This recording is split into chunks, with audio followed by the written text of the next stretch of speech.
दोस्तों कई बार लोगों के घमंड वक्त के हिसाब से टूट जाया करते हैं। लोग ज़िंदगी भर समझते हैं कि हम सबसे बड़े हैं, सबसे इम्पोर्टेंट हैं और सबसे अच्छे इंसान हैं, लेकिन जब वक्त उनका घमंड तोड़ता है तो सारी हेकड़ी धरी की धरी रह जाती है। आज की कहानी में भी यही होता है। शादी के 10 दिन के बाद जो पत्नी होती है वह मायके चली जाती है और जाने के तुरंत बाद कपड़े भी नहीं उतारती है, कपड़े भी चेंज नहीं करती है, तुरंत बाद अपने पति के पास फ़ोन कर देती है कि मुझे तुमसे तलाक चाहिए। और उसके बाद जब ये फ़ोन किया जाता है तो जो इस घटना के अंदर घटित होता है बड़ा ही विचित्र सा है और बड़ी ही नॉलेज देने वाला भी है कि जीवन के अंदर इतना घमंड अच्छा नहीं होता है, वरना जो ऊपर वाले की जो ये है ना प्रकृति, ये उस घमंड को पल भर में नष्ट कर देती है। नमस्कार दोस्तों, मैं हूँ सुदेश कुमार और मेरे गोपाल चैनल में आपका स्वागत है। अब यह जो घटना घटित होती है उत्तर प्रदेश के आगरा के पास एक छोटा सा गांव पड़ता है। उस गांव के अंदर श्रुति नाम की एक लड़की रहा करती है। पढ़ाई लिखाई उसकी चल रही होती है। उसके घर में उसके पिता हैं, गवर्नमेंट जॉब में काम करते हैं, माँ है और उसका एक छोटा भाई है। अमीर हैं ये लोग, गरीब नहीं है तो अमीर हैं, और इनकी प्रॉपर्टी भी है, खेती बाड़ी भी इनकी होती है और घर भी बहुत अच्छा है इनका। अब जो श्रुति होती है उसको बड़ा घमंड होता है अपने परिवार के ऊपर, अपने पैसों के ऊपर और अपने शान शौकत के ऊपर। कॉलेज के अंदर जब वह जाया करती है तो वहाँ पर जो सहेलियाँ होती हैं उनको कई बातों पर सुना दिया करती है। थोड़ा काम उनसे बिगड़ जाता है तो उनको सुना दिया करती, डांट दिया करती, तुम्हें तो कोई सहूर नहीं है, तुम्हारे अंदर कोई काम करने का बैलेंस एक्सपीरियंस नहीं है। इस तरह से वह रहा करती। सभी सहेलियां उसकी तरफ देखती और कुछ कहती भी नहीं, क्योंकि उनको पता था यह अमीर घर से है, तो चुप लगाया जाया करती। अब एक बार की बात होती है, एक सहेली की शादी थी। उस सहेली ने श्रुति को निमंत्रण दिया, तो निमंत्रण में श्रुति अच्छे कपड़े पहन करके और महंगे महंगे जो लत्ते कपड़े होते हैं वो पहन करके उस शादी में पहुंचती है। वहां जाने के बाद पहले तो अपनी सहेली के ऊपर होंठ निकालती है और कहती है कि तुझे यही कपड़े मिले थे, शादी पर तो अच्छे महंगे महंगे कपड़े पहनती, तू ऐसे कैसे सस्ते वाले लहंगा वगैरह पहने हुए है। तो इसकी सहेली को पता था इसके स्वभाव का, वो चुप लगा जाती है और कहती है कि तू ऐसा कर, शादी में एंजॉयमेंट कर, जो भी होगा देखा जाएगा, मैं अपने आप देख लूँगी। अब तो उसके बाद जो श्रुति होती है शादी में वहीं पर रहती है और लड़कियों को देखती है जो और शादी में आई थी, सबकी तरफ मुंह चढ़ाकर बात करती है कि क्या कपड़े पहने हुए हैं और कैसी लग रही हो, इस तरह की बातें। और भी सहेलियाँ हुई थी उस शादी के अंदर, तो सबको नीचा दिखाने का काम करती है। अब यहाँ पर आ जाती है बारात आने का समय हो रहा था, तभी घोड़े पर दूल्हा बैठकर घर की ओर बारात चढ़त करती है। तो अब जो श्रुति होती है वो उस दूल्हे को देख लेती है जा करके, और दूल्हे को देख करके नाक भौएं सकुड़ने लगती है, क्योंकि वह देखती है कि अरे ये दूल्हा है, इसने तो कपड़े भी खास नहीं पहने हुए हैं, ये तो शक्ल से देखने में ही चोट्टा सा लग रहा है, यानी कि चोर सा लग रहा है और काला है, और ये तो बराबर का नहीं है मेरी सहेली के। तो वह सहेली के पास जाती है, वहाँ जाकर सारी बात बता देती है कि तू इससे शादी करेगी, ये तो चोर के जैसा लग रहा है, और शेरवानी भी इसने सस्ती वाली किराए वाली पहनी हुई है। अब दोस्तों यहाँ पर इसको इतना घमंड था, जबकि शेरवानी को किराए पर पहनना कोई बुरी बात तो नहीं है, क्योंकि शेरवानी हर रोज़ तो कोई पहनेगा नहीं, ना ही शेरवानी को पहन करके किसी फंक्शन में जाया जा सकता है, किसी रिश्तेदारी में जा सकता है, वो सिर्फ एक बार पहनी जाती है। और लहंगा भी इसी तरह का होता है जो लड़कियों का होता है। तो इनको अगर कोई किराए पर भी पहन ले तो क्या बुराई है, थोड़ी देर के लिए। लेकिन यहाँ पर यह लड़की, इसका दिमाग कुछ और था, और अब जो श्रुति होती है वह अपनी सहेली से जाकर कह देती है कि ये दूल्हा है, इससे शादी करेगी, इसकी तो शक्ल मानो जैसे चोर हो, और कपड़े भी इसने ऐसे पहने हुए हैं, हट तेरा तो दूल्हा बेकार है। इस तरह की बात जब अपनी सहेली से करती है तो इसकी सहेली की आंखों में आंसू आ जाते हैं, रोने लगती है और अपने पापा को बुलाकर कहती है, पापा तो हमने क्या ढूंढा है, मेरी सहेलियाँ बुरा कह रही हैं मेरे पति को। अब तो जो पापा होता है वह समझाता है, श्रुति को भी समझाता है, बेटी हम गरीब लोग हैं, जैसा रिश्ता मिल गया वैसा कर लिया, तू हमारी बेटी को ऐसे मत सिखा। तो बात आई गई हो जाती है, इसकी सहेली की शादी हो जाती है, और शादी होने के बाद श्रुति अपने घर आ जाती है। अब तो दोस्तों धीरे धीरे समय गुजरता है और शादी के अंदर ही जब वह कह रही थी ना ये कैसा दूल्हा है, इसका तो शक्ल भी अच्छी नहीं है, कपड़े भी अच्छे नहीं हैं, सस्ते वाले कपड़े हैं, तभी वह अपनी सहेलियों से यह भी कह रही थी कि देखना मेरा दूल्हा कितना अच्छा होगा, मेरा दूल्हा राजकुमार के जैसा होगा, अच्छे महंगे उसके पास कपड़े होंगे, और देखना समय आने दो अभी। अब तो यह सारी बातें कह करके वह अपने घर चली जाती है। घर जाने के बाद समय कटने लगता है। अब एक दिन फेसबुक पर वह स्क्रॉल कर रही थी तो उसको एक लड़का नज़र आता है जो कि एक बहुत बड़े बंगले के पास खड़ा हुआ था। उसके अंदर बहुत बड़ी गाड़ी थी, रोल्स रॉयस, और उसने कपड़े पहने हुए थे और गाड़ी के साइड में खड़ा हुआ था। अब उसकी जो स्टेटस होता है उसको देख करके जो श्रुति होती है मोहित हो जाती है, लड़का सुंदर है और देखो कितना बड़ा मकान, दुकान और गाड़ी भी है, इतनी बड़ी गाड़ी है तो सबके पास नहीं होती है। उसकी फ्रेंड मतलब फ्रेंड रिक्वेस्ट भेजती है उसको, फ्रेंड रिक्वेस्ट एक्सेप्ट हो जाती है। उसके बाद लड़के से बातचीत होने लगती है और लड़के से पूछती है तुम्हारे पास कितने घर हैं। लड़का बताता है मेरे पास 4 कोठी हैं और गाड़ियों की तो गिनती ही नहीं है। अब दोस्तों वह फ़ोटो भी इस तरह से भेजा करता था, किसी बंगले के आगे खड़ा होकर के, गाड़ी के पास खड़ा होकर के, स्विमिंग पूल अपना है यह दिखाया करता था।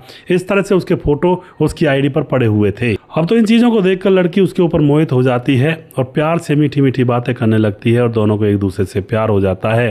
अब प्यार हो जाता है तो अब जो लड़की होती है शादी का प्रपोजल उसके सामने रख देती है। लड़का भी खुश हो जाता है कि हाँ मैं तुमसे शादी कर लूँगा, कोई दिक्कत नहीं है। उसके बाद लड़की उसको डेट पर या मिलने के लिए बुलाती है।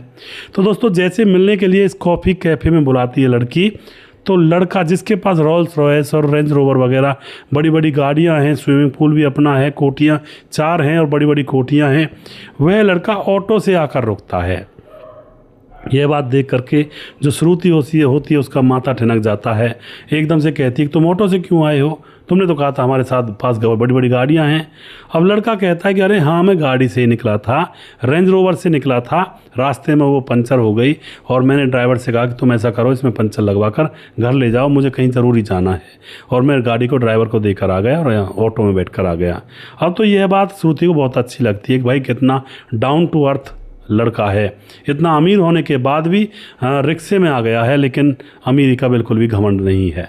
अब तो यहाँ पर वह और ज़्यादा उसके ऊपर पैदा हो जाती है और फिर अब वह शादी करने का प्रोग्राम बनाते हैं। तो लड़का कहता है कि देखो शादी तो मैं तुम्हारे साथ कर लूँगा, लेकिन मैं शादी सिर्फ मंदिर में करूँगा, मैं दिखावा नहीं करना चाहता कि भाई इतने करोड़ों की शादी हुई है, इतने लाख रुपए लगे हैं या करोड़ रुपए लगे हैं। तो लड़की अब इस बात पर भी पैदा हो जाती है कि यार पैसा भी नहीं उठाता है और कितना अमीर है, बहुत अच्छा लड़का है, बहुत अच्छी बात है। अब लड़की उसके फ़ोटोज़ को अपने माँ बाप को दिखाती है कि मम्मी पापा मैं इस लड़के से शादी करना चाहती हूँ। उसके जो पिता होते हैं उन फ़ोटोज़ को बार बार देख रहे होते हैं स्क्रॉल करके, तो उनको एक बात नज़र आती है कि यह लड़का हर बार अलग कोठी के सामने खड़ा है, हर बार एक अलग गाड़ी है इसके पास और इसके माता पिता इस फ़ोटो में कहीं नज़र नहीं आ रहे हैं। तो अब यहाँ पर माँ बाप को शक होता है, कहते हैं बेटी तो इसके साथ शादी मत कर, हमें तो कुछ ना कुछ गड़बड़ लग रही है। अब जो लड़की श्रुति होती है वह माँ बाप से कहती है कि तुम्हें मेरी पसंद अच्छी नहीं लग रही, ये गलत बात है मम्मी पापा, मैं कोई ऐसी फैसला नहीं लेती हूँ, मैं तो बहुत जाँच पड़ताल करती हूँ। अब बेटी की जिद के सामने माँ बाप झुक जाते हैं और शादी के लिए पूछने लगते हैं कि क्या क्या लोगी शादी में, बताओ कौन सी कार लोगी, क्या लोगी। तो लड़की कहती है बाबा मुझे कुछ नहीं चाहिए, क्योंकि मेरे होने वाले पति ने कह दिया है कि तुम भी कोई दहेज लेकर मत आना, अपने माँ बाप का पैसा वेस्ट मत करना, हमारे पास पैसे बहुत हैं और मैं भी शादी में कोई पैसा खर्च नहीं करने वाला, मंदिर में शादी करेंगे और बस वहीं से काम हो जाएगा। लेकिन मेरे माँ बाप को नहीं पता है कि मैं तुमसे शादी करूंगा, क्योंकि वो मुझसे थोड़ा लड़ाई करके रहते हैं। अब तो दोस्तों वे तैयार होकर के शादी करने के लिए मंदिर में पहुंच जाते हैं और नॉर्मल सी शादी कर ली जाती है। लड़की खुश है कि भाई अब गाड़ी में बैठ करके उन बड़ी बड़ी हवेलियों में जाएगी और बड़ी बड़ी कारों में बैठेगी। लेकिन दोस्तों जैसे ही वह विदा होकर अपने पति के साथ उसके घर जाती है तो उसकी कार एक गाँव में, लोकल देहाती गाँव में घुसती है और एक पुराने टाइप का घर था जो खंडर सा हुआ पड़ा था, उस पर वहाँ पर जाकर गाड़ी रुकती है। तो पति उसको उतार करके घर के अंदर ले जाता है। अब तो वहाँ का नज़ारा देख करके जो लड़की होती है उसकी आंखें फटी की फटी रह जाती हैं कि क्या ये है सपनों का महल। अब वहाँ पर चुपचाप बैठ जाती है, किसी से कुछ नहीं कहती है। अब वह पूछती है अपने पति से कि यहाँ पर कैसे लेकर आ गए तुम मुझे। उसका पति कहता है कि देखो मेरा जो कमाई का साधन है ना वो विदेश से कमाता हूँ मैं, जो मेरी कोठियाँ हैं वो सब विदेश से कमा कर मैंने बनाई हैं, मेरे मम्मी पापा को पता नहीं है उन चीज़ों के बारे में और तुम भी मत बताना। जबकि दोस्तों यह तो बहुत बेवकूफ़ी की बात है। कोई भी बच्चा थोड़ा बहुत कमाता है तो माँ बाप को सबसे पहले बताता है कि माँ देख तेरा लाडला क्या बन गया है। लेकिन यहाँ पर इसके माँ बाप को पता ही नहीं है, और माँ बाप को ऐसे पुराने घर में डाला हुआ है, कोई सुख सुविधा नहीं है। तो यहाँ पर बहुत ही झोलझाल लगता है बात में। लड़की चुप लगा जाती है। उसके बाद लड़की अब रात गुजरती है। रात गुजरने के बाद पति के साथ रहती है, 2-3 दिन और रहती है। उसको शक होता है कि मामला कुछ ना कुछ गड़बड़ है, क्योंकि यहाँ पर मुझे वो बातें नज़र नहीं आ रही जिनकी मैंने अपेक्षा की थी। अब तो यहाँ पर दोस्तों 10वां दिन होता है शादी का। वह अपनी छोटी ननद, जो छोटी सी थी 12-13 साल की, उससे पूछती है कि तुम्हारे भैया कहाँ काम करते हैं। तो वो बताती है कि हमारे भैया एक सेठ की कोठी में काम करते हैं, वहाँ पर ये माली हैं और 20,000 रुपये मिलते हैं भाभी जी हमारे भैया को। गरीबों के लिए 20,000 रुपये बहुत होते हैं। उससे घर वाले ये कहते हैं कि हमारा बेटा अच्छा कमाता है। तो अब यह बात सुनने के बाद तो श्रुति के पाँव के नीचे से ज़मीन निकल जाती है, क्योंकि अब तक जिन कोठी बंगलों को वह अपने पति का समझ रही थी, अब वह समझ चुकी थी कि वह कोठी बंगला उसके पति के नहीं है, वो तो वहाँ पर नौकरी करता है मालीगिरी की। अब दोस्तों श्रुति कुछ भी नहीं कहती, क्योंकि उसको डर था कि भाई हत्याकांड बहुत हो रहे हैं लोगों के बीच में, अगर मैं यहाँ पर कुछ कहूँगी तो कुछ मेरे साथ ये लोग कर ना दें। तो वह अब दूसरे दिन अपने पति से कहती है, 10वें दिन, कि मैं घर जाना चाहती हूँ, मम्मी पापा की याद आ रही है और मैं वहाँ जा रही हूँ, मुझे छोड़ कर आओ। तो उसका पति कह देता है कि ठीक है तुम चली जाओ, और यहीं से सीधा ऑटो मिलेगा और सीधा घर पर उतारेगा तुम्हें। ऑटो में ले करके दोस्तों वह लड़की अपने मायके पहुंचती है, और वहां जाकर के कपड़े भी नहीं बदलती है। इतनी तन बदन में आग लगी हुई थी, जाते ही अपने पति के पास फ़ोन करती है, अरविंद के पास, और कह देती है कि मुझे तुमसे तलाक चाहिए। मैं तेरी सच्चाई जान चुकी हूँ, तुम तो गरीब किस्म के लोग हो और तुमने मुझसे झूठ बोला, मेरे साथ धोखा किया और बातों में फंसाया, जाल में फंसाया, और मुझे तलाक चाहिए। अब अरविंद को लगता है कि यार मामला खुल गया, लेकिन वह कहता है, धमकी देता है कि मैं तुम्हें तलाक दूंगा ही नहीं। अब तो दोस्तों यहाँ पर लड़की अपने माँ बाप देखते हैं उसके कि ये किससे लड़ाई कर रही है। तो लड़की अपने माँ बाप के गले लगकर रोने लगती है कि माँ बाबा आपने तो कहा था, लेकिन मैं ही आपकी बात नहीं मानी। वो लड़का तो बिल्कुल भिखमंगा है, उसके पास तो कुछ भी नहीं है। वो जो फ़ोटोज़ दिखाए थे मैंने आपको, वो तो वहाँ पर नौकरी करता है 20,000 रुपये में। अब पिता कहता है, बेटी मैंने बोला था ना, मामला गड़बड़ दिख रहा है, पर तुम मानी नहीं। पिता के गले लगकर रोने लगती है, बाबूजी मुझे माफ़ कर दो, लेकिन अब मैं इसको छोड़ूंगी नहीं। उसके बाद पिता और बेटी कोर्ट में जाते हैं। वहाँ जाकर के लड़के के खिलाफ एफआईआर दर्ज की जाती है पहले तो, और फिर कोर्ट में इस केस को ले जाया जाता है, और धोखाधड़ी का यहाँ पर मामला उजागर होता है। तलाक हो जाता है श्रुति का, और धोखाधड़ी के केस में अरविंद को गिरफ्तार किया जाता है। तो इस तरह से दोस्तों आज की दुनिया में जाल फैलाए हुए हैं लोग, कोई तो फंसे, कोई तो आए, किसी से कोई तो फ़ायदा उठाया जाए। इसीलिए बार बार कहता हूँ, सावधान और सतर्कता जीवन के अंदर बहुत ज़रूरी है। आजकल जो लड़कियाँ होती हैं ना, छोटी छोटी 18-20 साल की, वो घर वालों की बात नहीं मानेंगी। घर वाले अच्छी बात कोई कहेंगे तो ये कह देंगे नहीं नहीं मुझे पता है, मैं अपने आप कर लूँगी, और फिर वो ऐसे चक्करों में फंस जाती हैं और अपने जीवन को नर्क बना लेती हैं। उनको ज्ञान तो होता नहीं है दुनियादारी का, कि दुनियादारी किस तरह से चल रही है। अभी तक माँ बाप के पल्लों में पली बड़ी होती हैं, जो भी इच्छा की वो माँ बाप ने पूरी कर दी, तो उनको ये ज़िंदगी और ये सामाजिक हलवा लगता है कि कुछ नहीं है, ये तो बस ऐसे ही है और मैं तो बहुत ज़्यादा माइंडेड हूँ। लेकिन जब असलियत में समाज के अंदर उतरा जाता है, धरातल पर जाया जाता है, लोगों से रूबरू होते हैं, तब जाकर पता चलता है कि समाज की हकीकत क्या है। यहाँ पर कैसे कैसे लोग मतलब जाल फैलाए हुए हैं दूसरे लोगों को, लड़कियों को फंसाने के लिए, किसी तरह से कोई जाल में फंसे और उनका वे फ़ायदा उठाएं। तो मैं उन बहन बेटियों से कहना चाहता हूं, भाई जो भी ये सोचती हो कि हमारे अंदर बहुत ज़्यादा माइंड है और हम तो ऐसे रहेंगे वैसे रहेंगे, ये आपका भी कसूर नहीं है अगर देखा जाए तो। क्योंकि इस उम्र में जब कॉलेज वगैरह पढ़ते हैं लोग, उसके बाद उस उम्र में लोगों को लगता है कि भाई मैं सबसे बड़ा इंसान बनूंगा इस दुनिया का, इतनी मेहनत करूंगा, मुझसे ज़्यादा कोई अच्छा होगा ही नहीं, मेरे से ज़्यादा किसी के पास पैसा ही नहीं होगा। ये सपने किसी एक के नहीं होते। आप लोग और हम लोग भी जब कॉलेज टाइम में पढ़े हैं, स्कूल टाइम में पढ़े हैं, तो हमारे भी सपने बड़े बड़े रहे हैं कि हम ये बनेंगे, शायद हम प्रधानमंत्री बन जाएंगे, पता लगेगा आगे। लेकिन दोस्तों जब धरातल पर उतरते हैं, ज़िंदगी से रूबरू होते हैं, तो हेकड़ी हिल जाती है। पता लगता है कि ज़िंदगी कितनी कठिनता से जी जाती है। क्योंकि जब तक तो माँ बाप के सहारे से ज़िंदगी जी रहे थे, लेकिन जब अपने कदमों पर खड़ा होता है इंसान, तो एक एक बात की बारीकी से पता लग जाती है। तो ऐसा ही यहाँ पर दोस्तों इस लड़की ने भुगता इसकी सहेलियां आकर के अब इसका मजाक उड़ाया करती हैं कि तू तो बहुत ज़्यादा दिमागदार बनती थी, तू तो बड़ा कहती थी हमसे तेरा पति वैसा तेरा पति ऐसा, और अब तू बता तेरा पति तो माली निकला, अब तू बता क्या करेगी। अब इस तरह से दोस्तों यहाँ पर सहेलियाँ इससे मजाक करती हैं और यह अब शर्मिंदा होती है और अब बार बार कहती है कि मुझसे गलती हो गई, मैं तो अपने ही ख्यालों में उड़ रही थी, मुझे क्या पता था ऐसा भी हो जाता है। तो दोस्तों ये थी कहानी और इन कहानियों से बहुत कुछ सीखने को मिलता है।